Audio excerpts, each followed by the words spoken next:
নমস্কার, বঙ্গ রেসিপিতে সবাইকে স্বাগত। আজকের রেসিপি হলো আলু ভাজা। আপনারা ভাবছেন আলু ভাজার আবার অন্য কোনো বিকল্প হয় নাকি? কিন্তু আজকের রেসিপিটা একটু অন্যরকমভাবে দেখাবো। কড়াইতে তেল গরম করে দিয়ে দিয়েছি কারি পাতা, হাফ চামচ সর্ষে আর একটা ছোট সাইজের পেঁয়াজ কুচানো। আমি এখানে আলুগুলোকে গোল গোল করে কেটে নিয়েছি। আলুটাকে এবারে ভালো করে তেলের সাথে একটু ভেজে নেব।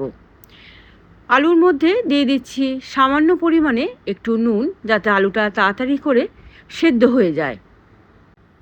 নুনটা দিয়ে ভালো করে আলুটাকে নাড়াচাড়া করে নিচ্ছি।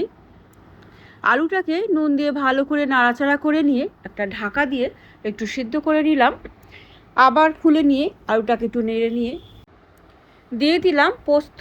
আমি এখানে 2 চামচ পোস্তকে ভালো করে একটা কাঁচা লঙ্কা দিয়ে পেস্ট করে নিয়েছিলাম। আরও কিছুটা আমি কাঁচা লঙ্কা কুচানো আমি এর মধ্যে দিয়ে দিলাম। এবার আবারও ভালো করে একটু নাড়াচাড়া করে নিচ্ছি। আলু ভাজাটা আমার প্রায় হয়ে এসেছে।